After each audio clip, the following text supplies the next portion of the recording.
Hello and welcome to part 3 of my build guide for the Mistress of the Elements, Sorceress for Diablo 4 Season 10. I'm going to start by giving a quick overview on how I think the build went for this season, and then I'll quickly run through all of the equipment, skills, paragons, and chaos perks, and I'll give you guys some possible options for variants of this build, and I'll also be showing some gameplay alongside as I go through this. So just to recap, this build was to try to recreate if Storm from X-Men was in Diablo, as well as to have the build be as powerful as possible. So I started off by trying to recreate her look to the greatest extent I could.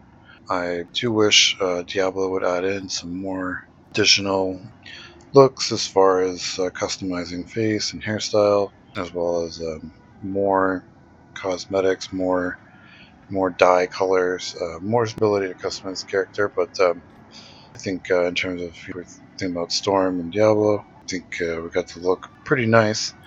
So as far as the cosmetics go, Strider's crown is trying to emulate the crown that she wears with her black outfit. The pigment we're using here is gray for all the pieces. There's no black pigment, there's no white pigment, but overall it's kind of in keeping with a lot of some of her looks. And again, it's supposed to be if Storm was in Diablo, so it's not necessarily supposed to be a carbon copy, just kind of recognizable of who it is. So we've got Grand Vizier's Decorum.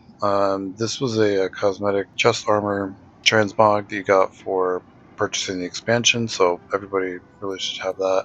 Grand Vizier's Cuffs, same thing. Now if you look at a lot of her costumes, she's got these gold bracer type gloves on, so I have that here. Sacrificial wraps, I do think this is from one of the cosmetics that I purchased, but there are many other options. Could go here, and the Solstice sandals were a cosmetic in a previous season, but there again, there's quite a few more. A lot of different looks you can go for her. In terms of the build itself, pretty successful. I can show you guys some gameplay. Pits solo 80. Maybe I'll even include some 85, or if I have the time before I post this video. It took about 5-6 minutes to do it solo. Not bad for a build that I did on my own. It's not necessarily the meta. It might not be running through pit level 95 or 100, or Raven Druid, or Hydra Sork, or Ball Lightning Sork, but it went pretty quick. And as I'll show you in a second, I really was not very lucky in terms of the gear that I got. The gear is not maximized at all. There's a lot more potential here for this build. I'll show you here. The gear I have here is pretty run-of-the-mill, not extremely difficult to get this season if you got a farm, which I can talk a little about in a second. I really think there's a lot more potential. I think it's fairly easy to gear out. I'm only using one mythic, and that's the Ring of Starless Skies, and before that I was using, you could easily replace that with the legendary ring, maybe 1 or 2 GAs, and still be doing just fine. You might be wanting to run more in the 70 to 75 pit range, just because it'd be a little bit slower. But again, if you're better luck on some of the other pieces, then you should be good to go. I'm able to run all the bosses without really any fear, being in any danger on Tier 4, Torment 4. So overall, I think this is definitely a very viable endgame build. It's very fun to play, and I do think continue to try to min-max this build, then we could go even quite a bit higher. Again, I think I could even go higher now. You're not really one to take a lot of risks. I'm playing hardcore, but so super quick. Let me run through the skills first, and then we'll go through the gear. So again, the goal here was to kind of recreate Storm as if she was a character in Diablo. Her powers are mostly with controlling the weather or other natural elements. So in terms of basic skills, we have 2 points in the Frostbolt. You put them in anything else. We're not using a basic skill with this build. That's just to unlock our core skills, which are where 2 of our biggest damage dealers and crowd control sources are. First one being Frozen Orb. Sword max there.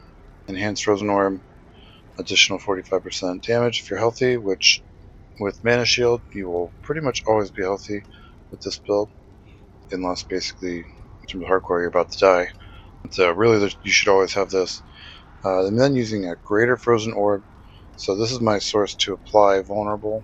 I usually like to use Lucky Hit to Vulnerable, but I think the Lucky Hit Vulnerable percentage. But I think for this season, there was a lot more benefit for that affix on ring or gloves to use damage percent over Lucky Hit for Vulnerable. So we're using this to apply Vulnerable, and we're getting a lot of Frozen Orbs because chance to cast twice, as well. We're using Fractured Winterglass, which means that our conjuration skills will occasionally also be casting this. And if we're playing solo, we have Subo. He is also going to apply some vulnerable. So as you can see from the gameplay, basically everything is vulnerable all the time, simply with just this one skill point. So definitely worth it. Our other option is to restore 5, hitting frozen enemy, which is just completely pointless with Mana Shield. So your options can go with Greater Frozen Orb or bypass the second upgrade altogether, but I think in this case this is well worth it. We then have Chain Lightning, again, max skill points there, and then Enhanced Chain Lightning, 3% critical strike chance per bounce, and then Destructive Chain Lightning. So when Chain Lightning critical strikes, has 30% chance to form a crackling energy. You could also do Greater Chain Lightning, which gives you 10% increased damage for each bounce. I have it on Destructive Chain Lightning, so just want to make sure that I'm never running out of crackling energy. With Isa Overflowing Cameo, you are going to burn through your crackling energy very fast, so I wanted to make sure that I'm never running out crackling energy, but depending on what items you have, lucky hit chance, and however many points you have in static discharge, it might be worth it for you to do Greater Chain Lightning instead. Anytime you do any build, you're going to have to be slightly flexible based on what kind of gear you find. It's all based on RNG and luck, so in my case, I'm running with this, but probably would be fine switching over to that as well. So maybe at some point I will make that change. And also for in terms of the passives here, 3 points in Elemental Dominance. This is your core skills, deal 12% increased damage when cast above 50 mana. Obviously with Mana Shield, we're always going to have more than 50 mana. We're at 17,000 mana here without even trying. So that's kind of a no-brainer right there. That's just basically flat 12% damage buff all the time. In terms of defensive skill, the only one we're using is Teleport, and we're using Shimmering Teleport. Mystical Teleport is also viable. You do get a few extra crackling energy, but Teleport's damage is really not going to be consequential for us. And 3 crackling energy is also, we burn through that pretty much instantaneously. So I think for me, that extra damage reduction for 4 seconds can come in handy sometimes when you need it. So for me, I think it's really going to be worth it if you're in those moments when you really need it. In terms of passives on the defensive node, we're just going with 3 to Glass Cannon, 24% increased damage, but takes 6% more damage. Normally this is something I forego in the past, but they've changed it now where you get a lot more damage. You deal a lot more damage compared to the amount that you take, so I think it's now worth it. It used to be 1-to-1, 6% more damage taken versus also dealt, so this is, in my mind, well worth it now to take that. We come down to the Conjuration skill nodes, and we're maxing out Lightning Spear, Enhanced Lightning Spear, which casting Lightning Spear spawns an additional Lightning Spear and increases their critical strike chance by 5%. Really handy, especially with Primordial Binding.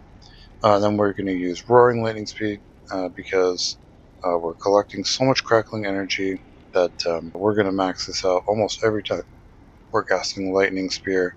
Quite a good buff, 160% damage increase. And Lightning Spear is pretty key to our build, and I'll explain that in a second with one of the new items that Blizzard added for this season.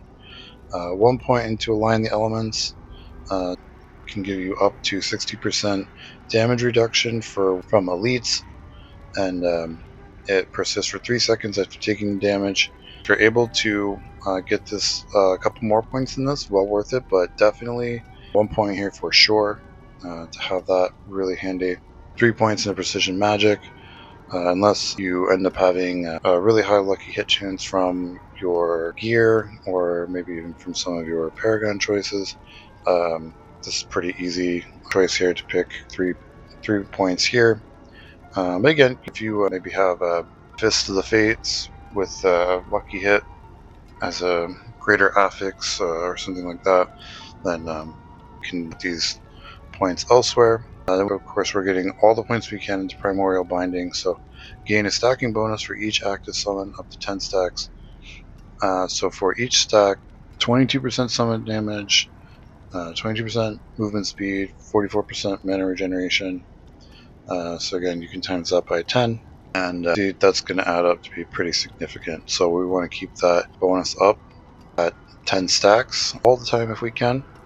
Again, that's going to give you more, that's going to max out your movement speed, and basically with that mana regeneration bonus added in with the bonus we're going to get from other sources, it really does make us pretty much unstoppable and Immortal, which is definitely a goal when you're playing hardcore. So we go down here to the Mastery skill node. Now, in the past, I have not found Blizzard to be a very useful skill, kind of underwhelming. However, this season with Mana Shield, that's different. It's a whole different story. So now we get 7. I've only put 1 point into Blizzard itself because the main point of Blizzard is not necessarily the damage that we're getting from it. It's a little bit of crowd control, but mostly it's to get a bonus from Wizard's Blizzard, which is while you have an active Blizzard, you gain 1 mana regeneration for every 20 maximum mana. Again, we have almost 17,000 maximum mana, so our current bonus is 829 additional mana regeneration per second. Again, with Mana Shield, combined with Primordial Binding and some of the other bonuses we're going to get, this is really going to is what adds to our toughness. And also, it really is fits in with the recreation of the lore for our build of Storm. Perfect with a Snowstorm. That is clearly something that is in line with her abilities in the comic book. So I was very happy that this is now super useful. In the past, you might have maybe 180, 200 mana in other seasons. So it was really maybe you get 8, 9, 10 mana regeneration from this and just was not worth it. But this season, whole new ball game. Blizzard is definitely a key skill. Really happy to see that because it's been a while since we used this skill. So in terms of passive, we got 3 into Static Discharge. You can increase this with Tempering if you don't have all the uniques that I'm using to start, where you still have legendaries in some of those slots. You can get this buffed and greatly increase the amount of crackling energy that you're picking up. But when you have everything, you have all the gear that you need and a high lucky hit chance, then 3 points is still sufficient. And again, as I mentioned previously, we use the destructive Chain Lightning to get some additional crackling energy. If we come down to the ultimate skill node, we're maxing out Unstable Currents. Now, this was one with, when we're using the cameo unique, normally when you activate your ultimate skill, it will not consume any of your crackling energy charges. However, with the cameo, it still will consume them at a very fast rate. However, so I tried taking this skill point back and using it elsewhere. However, I still felt like I wanted to keep it because of a lot of situations where they had not quite maxed out the crackling energy, so it was still maintaining it for those couple of seconds where I was waiting to get that last 1 or 2 charges to max it out.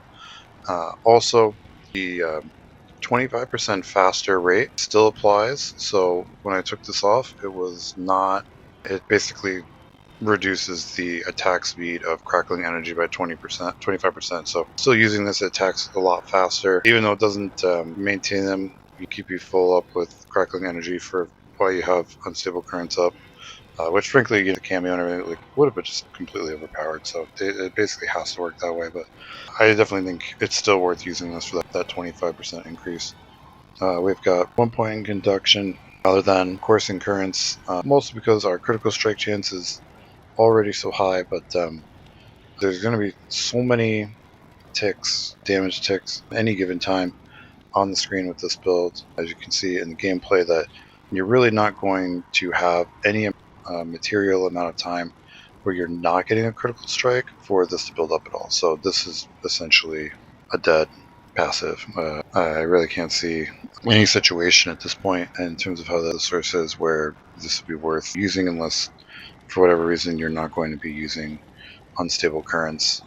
Then you have to use it just to access these other nodes, such as convulsions. We've got 3 hard points plus 3 from our items, and so this adds up to 30% increased damage while you have crackling energy, and you periodically pick up nearby crackling energy. So this is really quality of life plus a lot of damage, and if you can get this as high as you can, that increased damage will apply to all our skills, including even our cold skills. So really handy.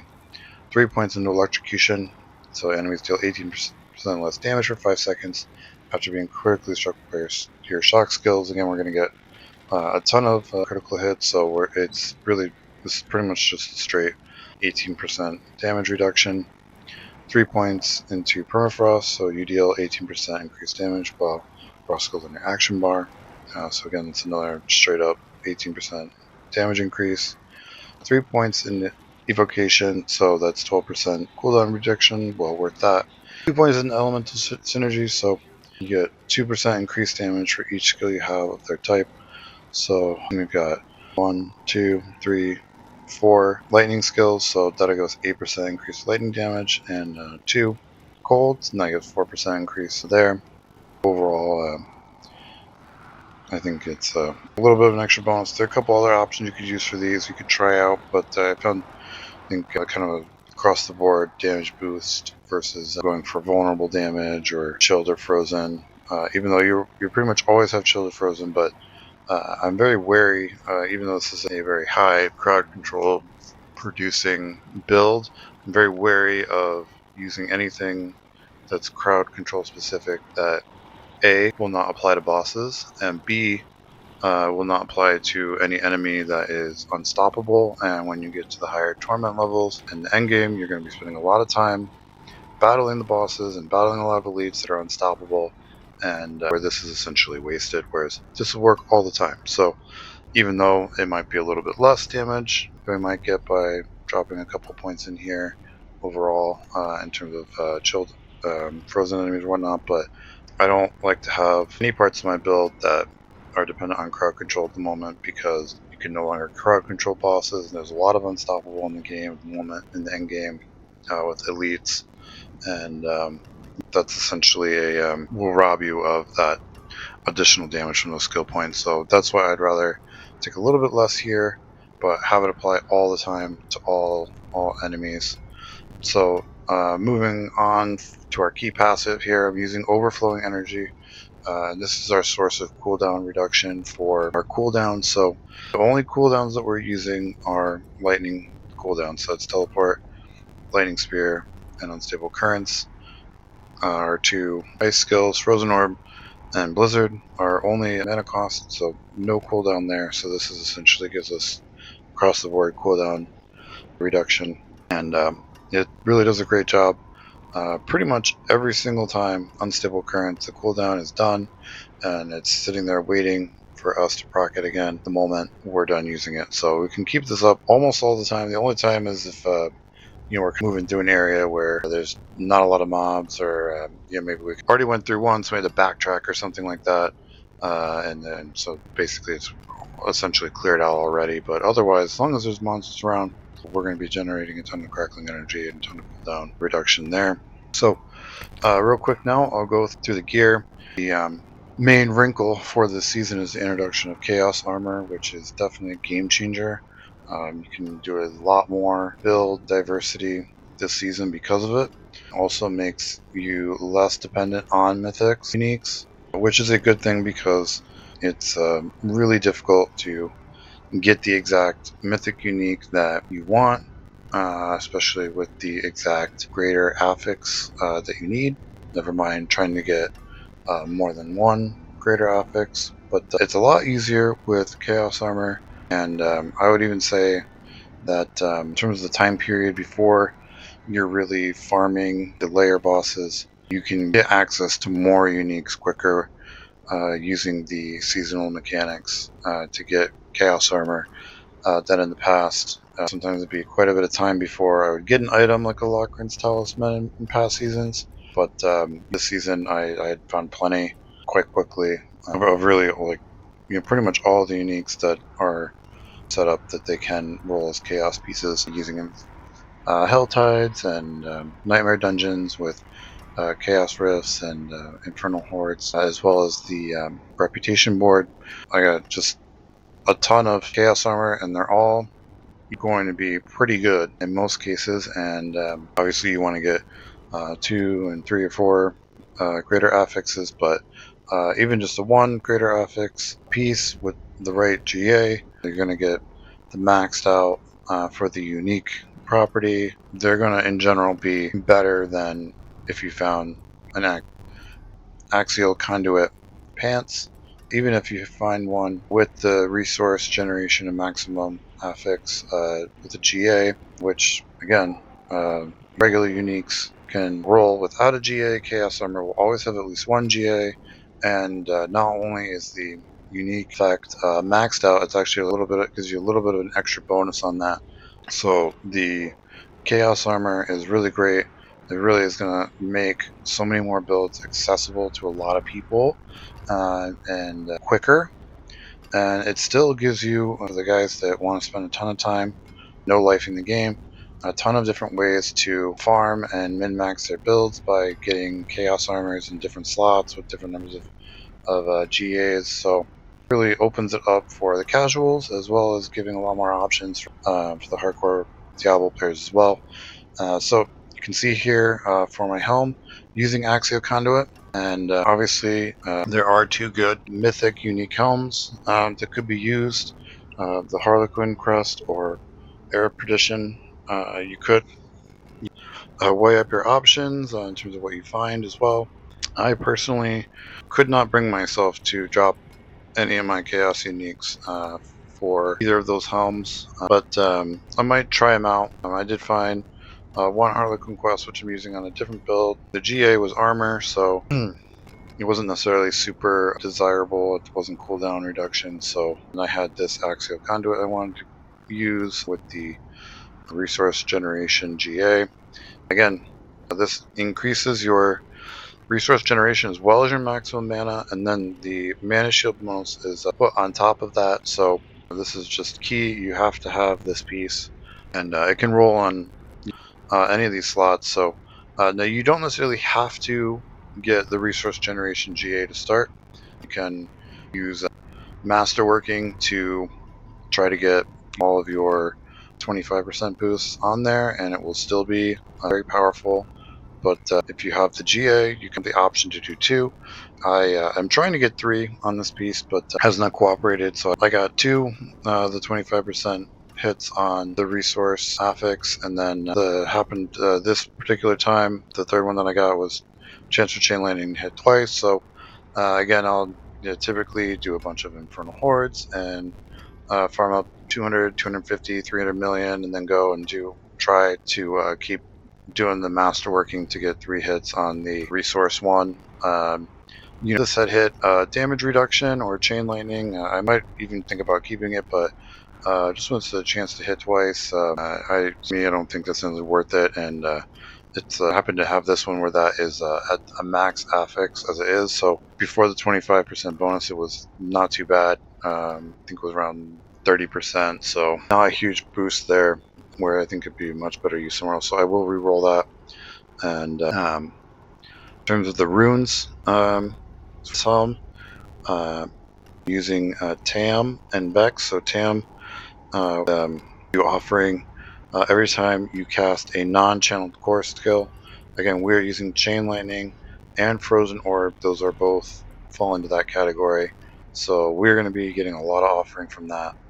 We're using Vex, which gives you +1 skills to all skills for 10 seconds. If you get overflow, it's more skill ranks up to 3, and if you can kind of stack, so you can basically just doing it 4 times the previous one, which in this case is second. So we're probably doing it for 10 times, procking this in a second, or maybe even more.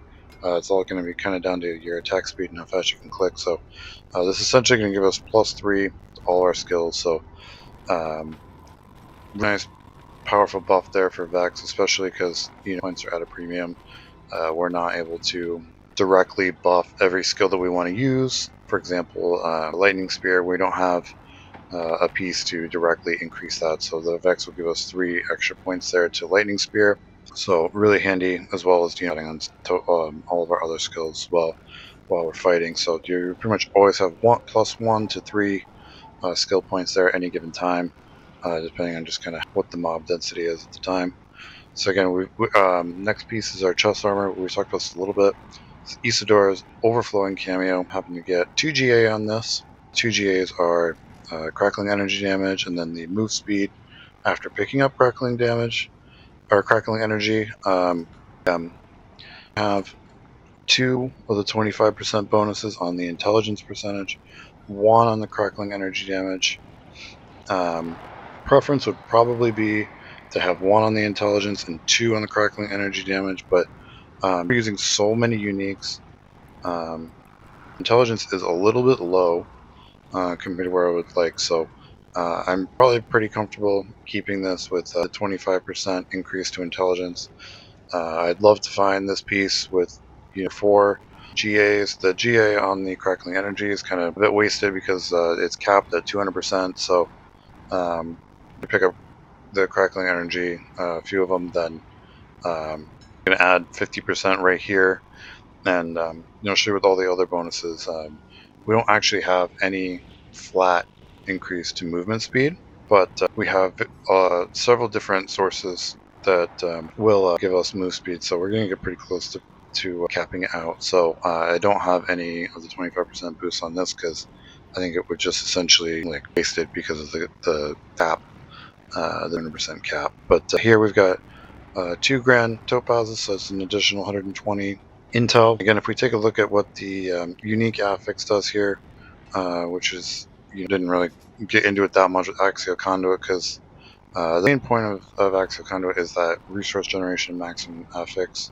Does also some to just the enemies who are physically in your vicinity.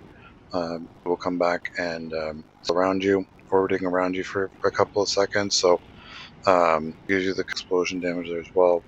Not necessarily the biggest source of damage in the build, but it's nice. Not super key for this piece. Is really more the that affix there. Whereas for the Isidora's overflowing cameo, it's really kind of board. All very important. I had originally thought that the damage reduction per crackling energy charge was going to be more important, but we're burning through it so fast that it's not super reliable. You're just as likely from 1 second to another to have max charges to or 1 or 2 charges, so it's not super reliable, and I wouldn't necessarily bend over backwards to try to increase the damage reduction per charge. So, and that's based on what the unique item is. So we get 10% damage for every level in shock skills we have equipped, and enemies hit have a 10% chance to refund a charge. Upon reaching maximum crackling energy, you rapidly unleash all charges on the closest enemy to you, dealing 96% increased damage. You cannot gain charges from hits while rapidly discharging. You can from new crackling energy that spawns. To go for the enemy you want, you kind of be right on top of them. However, there's a new item that was introduced this season, which we'll talk about in a second, that gives us some relief from this, and that's the Galvanic Azurite, which we'll talk about in just a minute. So we'll move on here to the next item. I have 3GA Chronolousian gloves, and unfortunately the shadow resistance and max life are essentially wasted. It's basically a 1GA because those 2 stats are meaningless for this build. But we did get cooldown, which is the key one. I really wanted 2 in cooldown, 1 unlucky hit chance, but the third one gave me a second lucky hit, so I will be revisiting Rejoin the Masterworking again to get even more cooldown. Really, this one is really more for again unique effect. So each time you use a skill, the resource costs gain 18% increased damage, and resource costs increase by 30% for 4 seconds, stacking up to 5 times. So are going to end up with 90% increased damage. That'll also increase resource costs, but as you see here, in terms of our mana regen, really going to be no big deal with Mana Shield as well. Using Banished Lord Talisman, so after spending 275 your primary resource, your next core skill is guaranteed to overpower. Your critical strikes overpower deal 72% increased damage. So this boosting here of the resource cost, well, also not being a problem for the amount of regen that we're going to have, is also going to help us overpower quicker, and potentially have it where every single cast is going to proc this. With this build, we're not quite there because of some of the other things that do reduce some of the costs that offset Crown of Lucian, but it's okay. It does not kill the build in any way. So here we actually got triple hit on attack speed. I did not get a GA on core skills. It was a 1. The overpower was decent. Kind of were 2 in attack speed, 1 in the overpower damage. I held off for a very long time before using this piece because I was really hoping to find another one with a GA on anything other than max life, but just wasn't happening for me. So I was like, I'm just going to want to use this so I can complete the build, and at some point I'll find another one that has GA on something else, or multiple GAs. One where 1 to attack speed, 1 to overpower, 1 to core skills, that wouldn't be bad, or 3 to core skills would be okay. We do need lots of attack speed, so I'm fine keeping this how it is for the moment. Not high priority for me to reroll this one, but yeah, if you get the core skill GA for your Banished Lord's Talisman, I would definitely recommend trying to get 3 hits on that. But so yeah, pretty much the main point there to get the overpowers, and we're going to have a very high strike chance, so we're going to get a lot of overpowers that are also critical strikes. Now, as I mentioned, we don't have a regular affix that increases our movement speed. So for our second rune word, we're using Bach, and Kua gives you offering every time you travel 5 meters, and Kua gives you 10% movement speed for 5 seconds to 50%. So as we start moving, our movement speed goes up to 50%, and as soon as we start adding in, grabbing some crackling energy and some other stuff, our movement speed, we're gonna end up with pretty good movement speed. It's you can see in the gameplay. Really, the only thing that's a little bit of pain is moving around town, but we have the horse for that. In my mind, I think was worth the trade-off to have an additional unique here rather than boots. There's really not a unique pair of boots that matches up for this build, so the legendary aspects that go on boots, them are like nice, but they're not Lochrin's talisman nice. So here we get 30% resistance to all elements, so that Banished Lord talisman, another 30% right there, and then what we get from our rings here, max plus our intel, so our all res is going to be safely, and if you can find a way to get additional maximum their auras, then going to have additional resist to all elements. They're just waiting for it. So you can see here I got 2 uncritical strike damage. Third one went to resistance to all elements. So anytime I farm up a bunch of gold, I'll definitely be targeting this one to reroll to hopefully get either 3 uncritical strike damage or 2, and then 1 to all stats. I think you had to pick for the third one to be anything other than critical strike damage. Would probably be all stats, even though it's the lowest possible roll. Maximum resource, not bad as well, but I already have so much mana, make a huge difference. So It'll be for 3 on the critical strike damage, maybe if I had to, 2 there and 1 on the all stats. But main point for these boots is again the unique. So your skills gain 4, 8, call it 0.5% critical strike chance per point of primary resource you have when cast, up to 48%. Each point of primary resource above 100 grant skills 0.2% critical strike damage up to 500 resource. So we're easily max these out. So it's straight up 48% increased critical strike chance, and as well. So 400 times 0.2, so that's going to be an additional 100% critical strike damage from these. So very key. To me, it's worth kind of having with my character being a little bit slow walking around town. But again, if I have to go far, I can just hop on my horse and get around nice and quickly there. Continuing on with the unique, we'll go to the jewelry next. So we're using fractured winter glass here. The main one here is the conjuration by 0.3 seconds when a frozen orb explodes. So combine that with the unique effect down at the bottom. We have a chance to spawn a random frozen orb has a 59% chance to spawn a random conjuration on your action bar when it explodes. Then lucky hit, your conjuration is up to an 82% chance to launch a frozen orb at nearby enemies. So and again, we have some 28.3% chance for frozen orb projectiles to cast twice.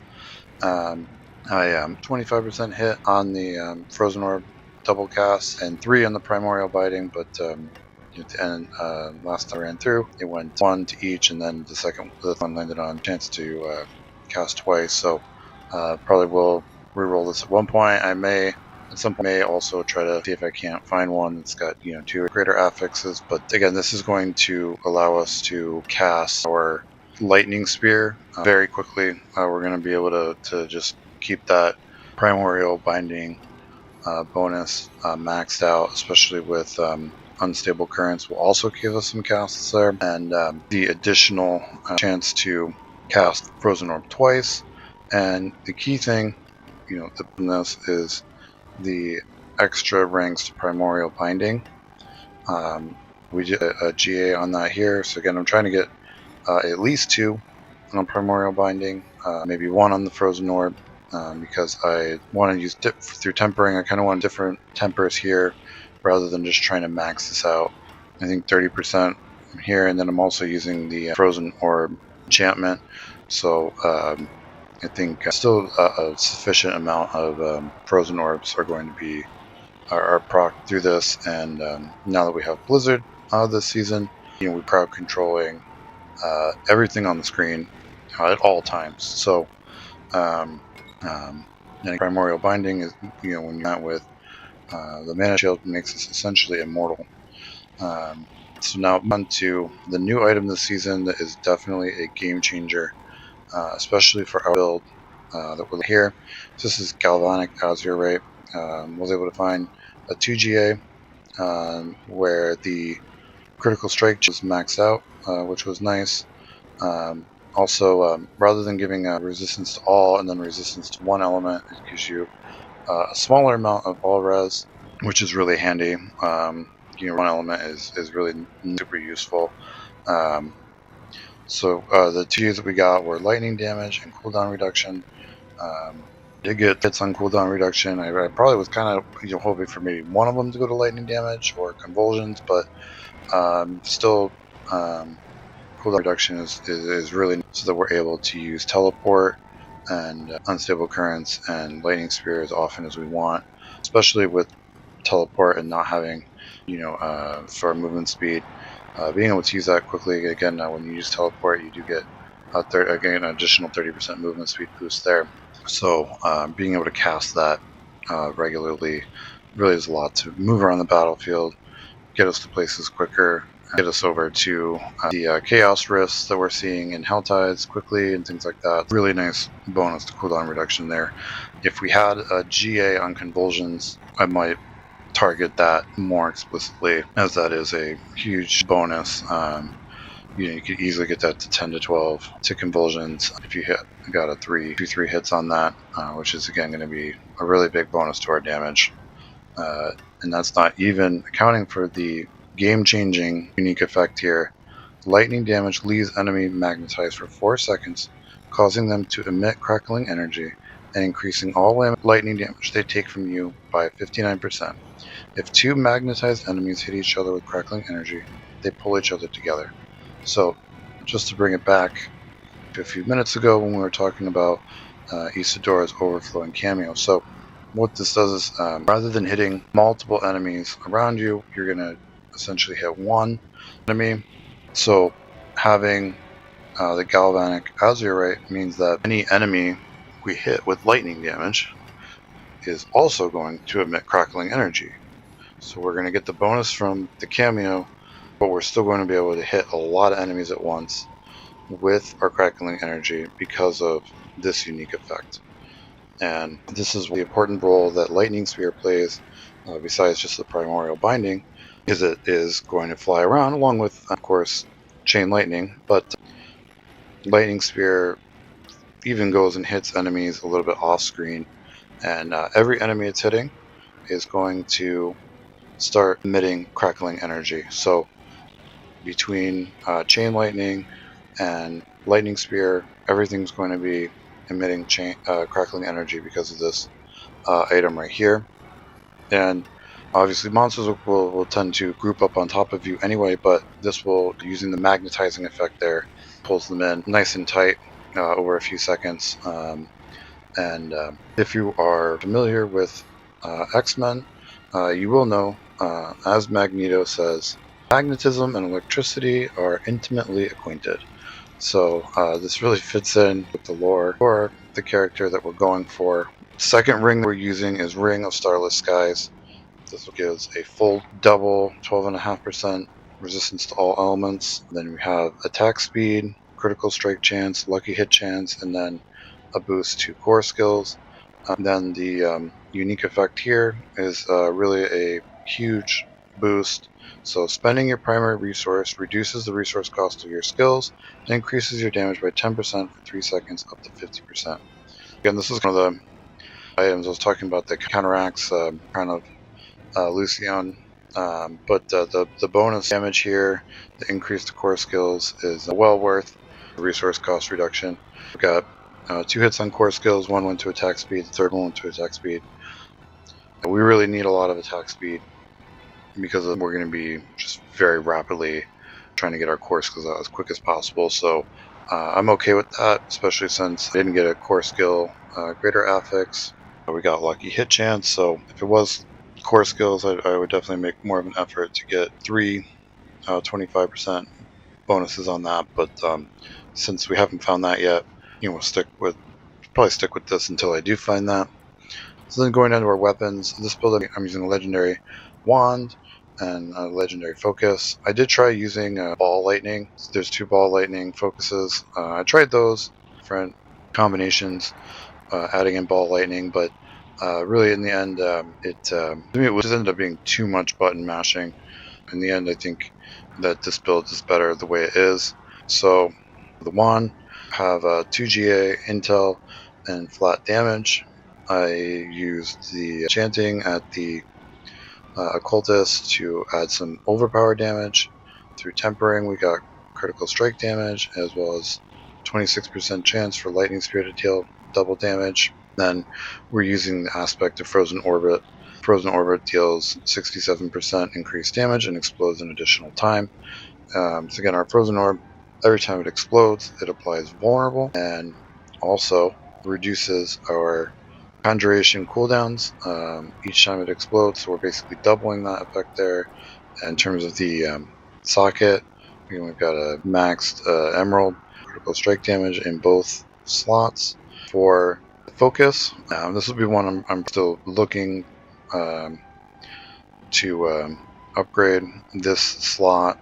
The main thing is to get a GA on intelligence because, again, with all these uniques, a lot of times they don't come with main stats. So trying to get as much main set as I can for my 2 legendary items. I will probably be going back and redoing the masterworking on these to try to get 3 hits on the intelligence, but 2 here, 1 on overpower damage, still 1 on intel here, 1 on overpower, 1 on critical strike.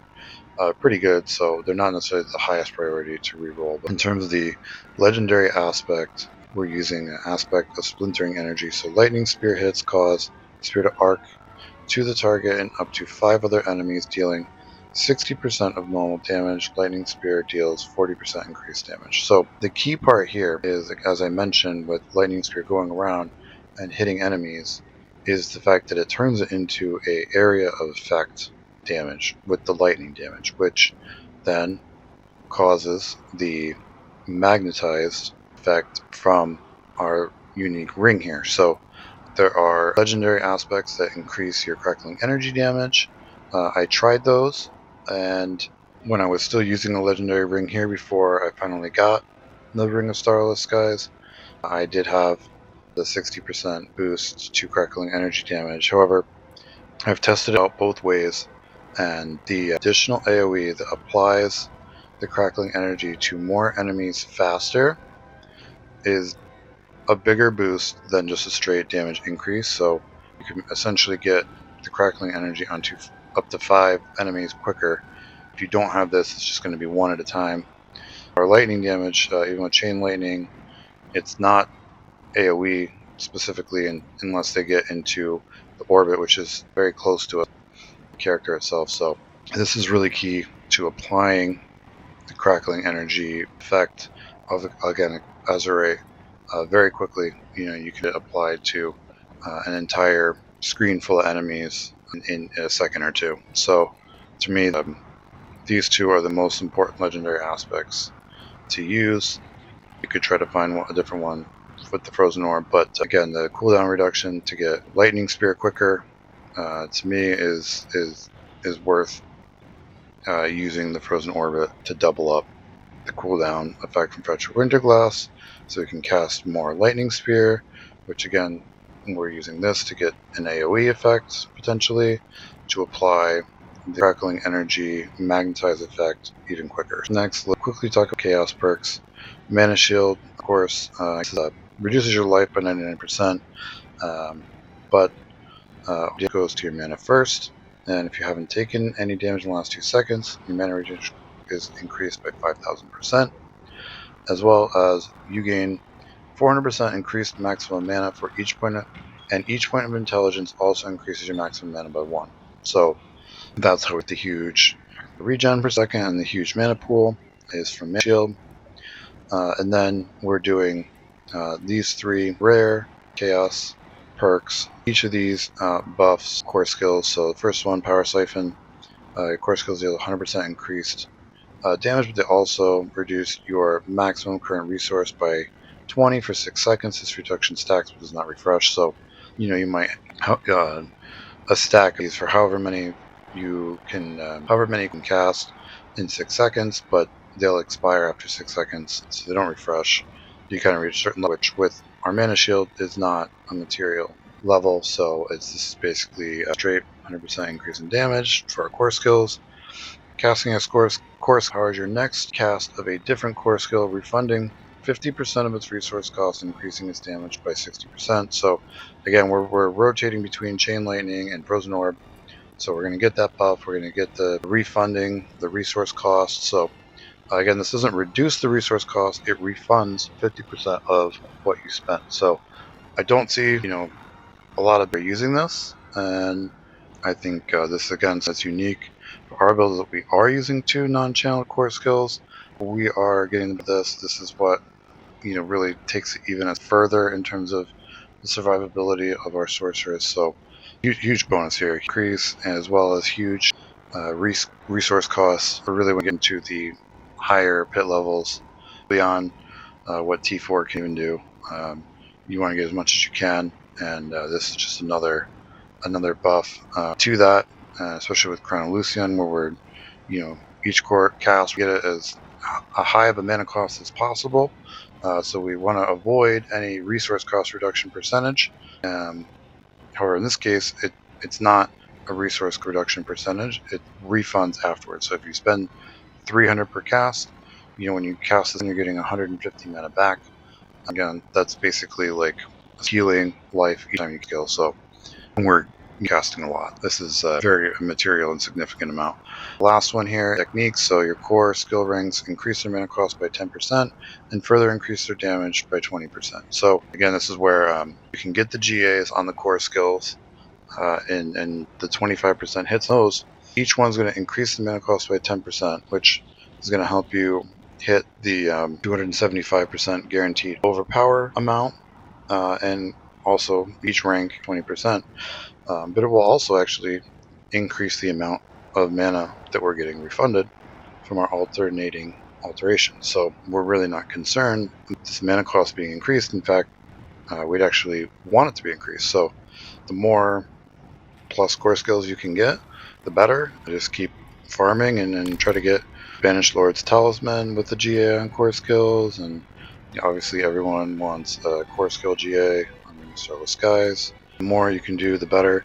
Chain Lightning, if you can get GA on that, is another additional source of ranks. Doesn't apply to Frozen Orb, but it will for Chain Lightning. Yeah. So that's our runes, chaos perks. We're going to run through a Paragon board very quickly here. For our starting node using exploit, again, we have a lot of vulnerable around, and currently have runes leveled up to like 75, 76. So this glyph is giving about 130% increased vulnerable damage, and then each time we hit a vulnerable enemy, increases our damage by 1% for 6 seconds up to 10%. With our Frozen Orb applying vulnerable and double hit on double explosion, we're gonna in about maybe a second to 2 seconds, we're going to be maxing this out in terms of that secondary bonus. Our next glyph here is Unleash, that we are using on the Static Surge Paragon board.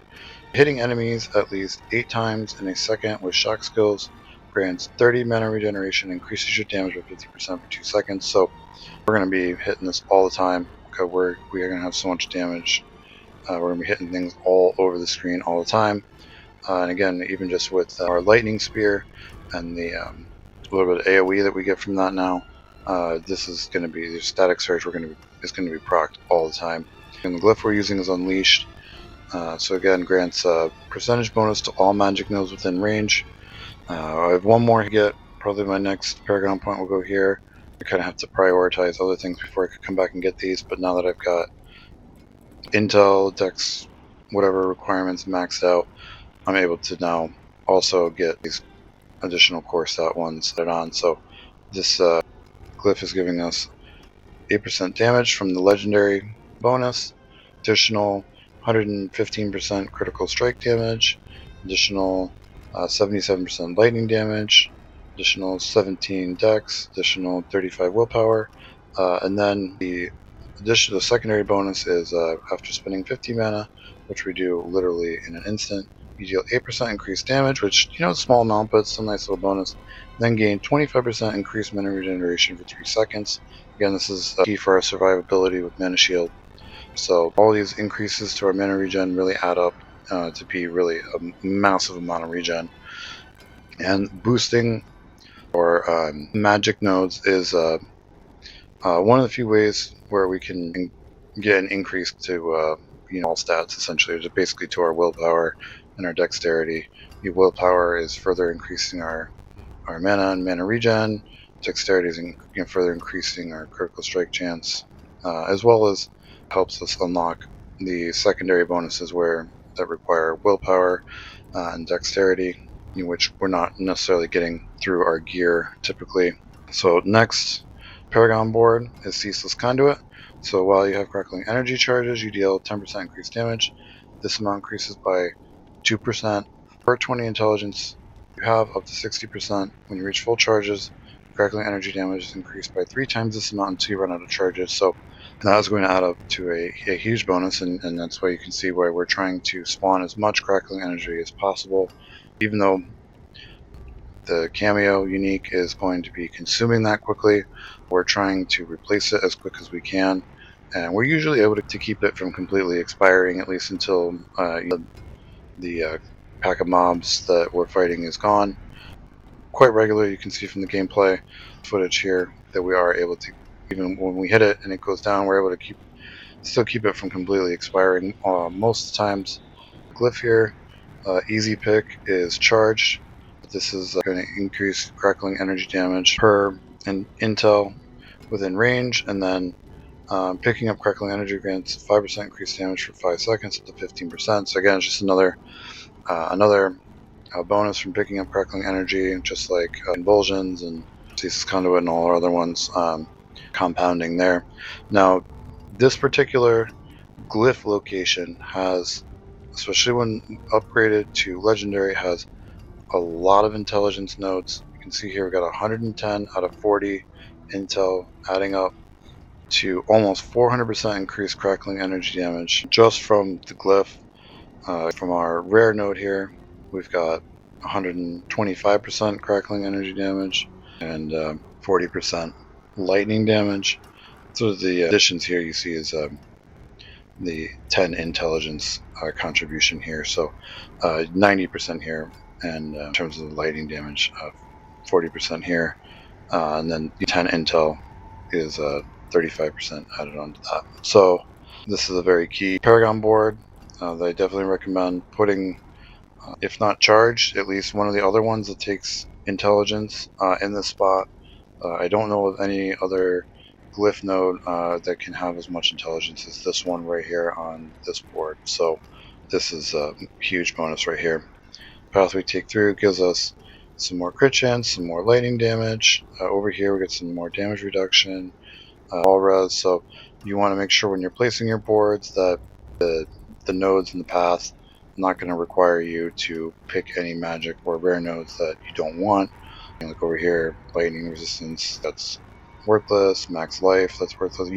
Armor is nice, but it's kind of secondary. Maybe way later on, I might come over here and grab these armor nodes. But right now with incense and I'm able to get to just under 1,000. It's nice to have, not need to have.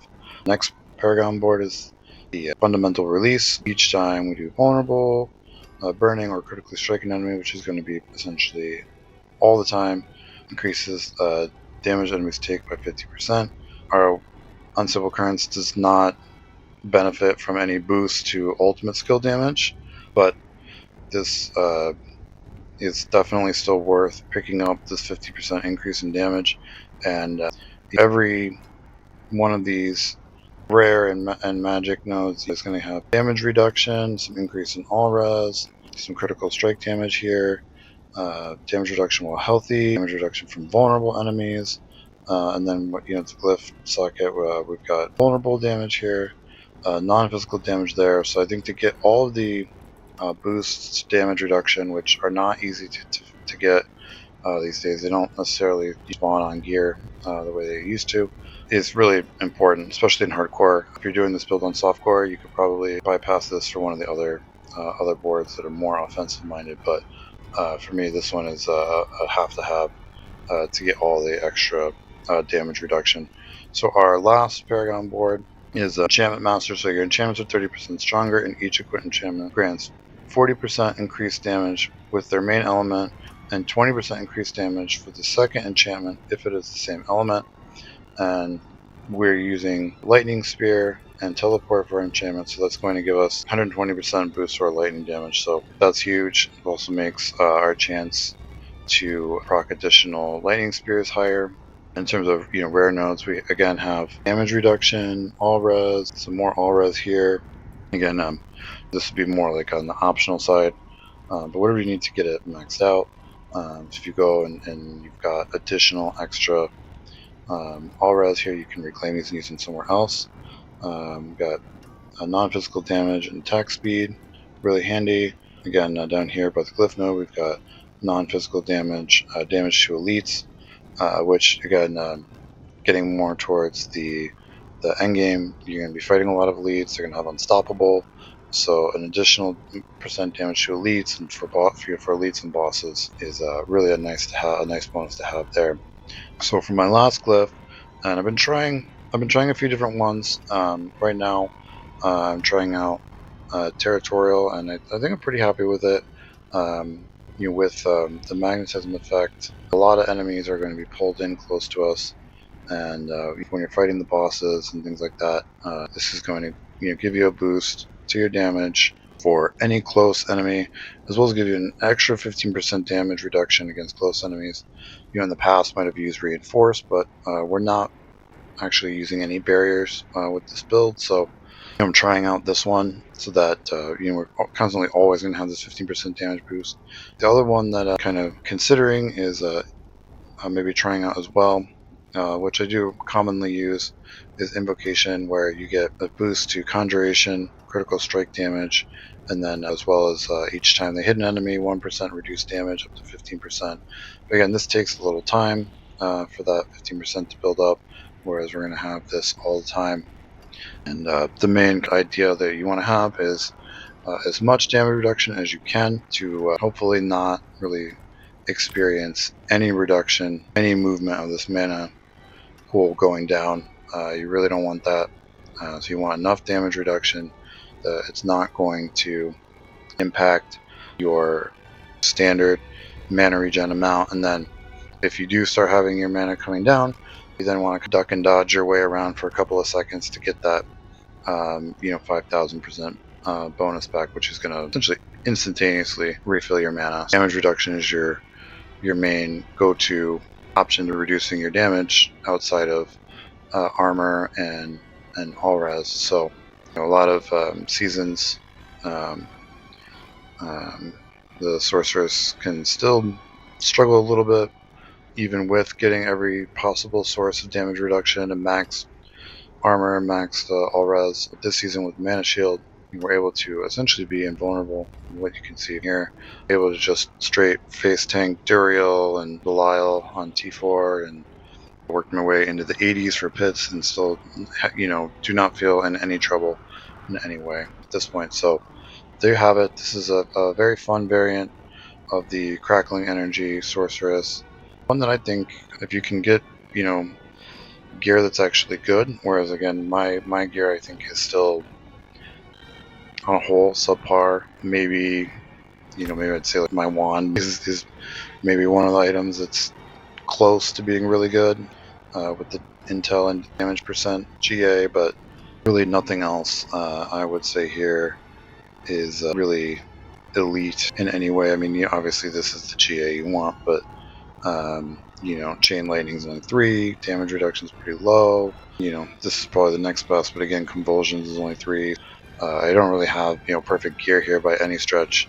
We're doing level 80 plus pits in just 5-6 minutes. So if you have a little bit better luck, maybe you get some GAs on some core skills. I don't have a single GA on core skills, so if you can get those, you could probably plow through pit level 100 or higher even if you can find that better gear. But it's definitely a very accessible build.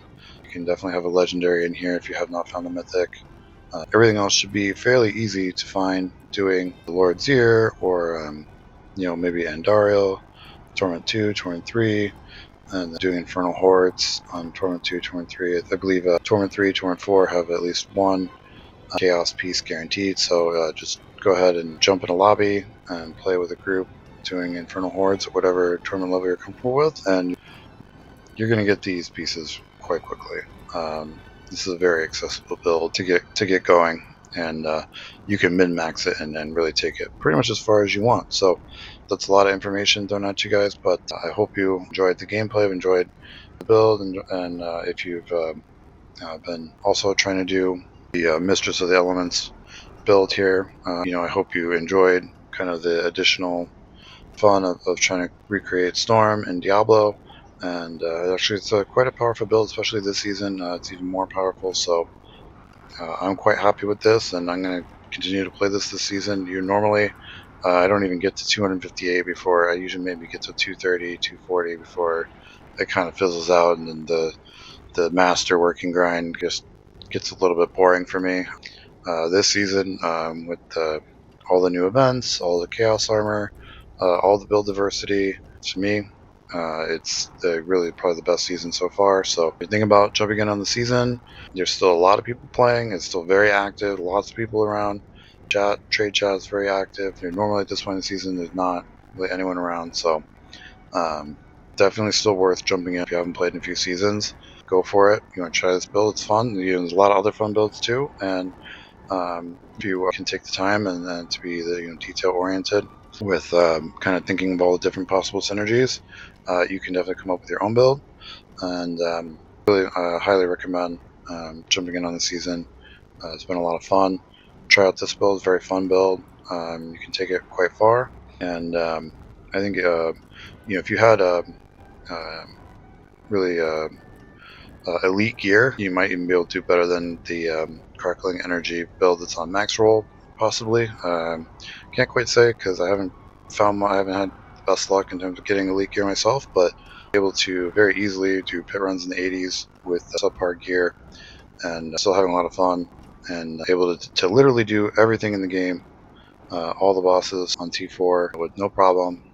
And yeah, I really enjoyed doing this build. I hope you enjoyed the process as well and hearing about it and seeing it. And if you tried it out, let me know in the comments as well. If you could have other characters that you'd like to see me try to recreate in Diablo or maybe another game, let me know in the comments, and maybe try to see if I can do that this season or next season. If you've made it to this point in the video, thank you so much for watching. Really appreciate it. Really appreciate if you could like or subscribe to my channel for more content like this. Thanks very much, and see you next time.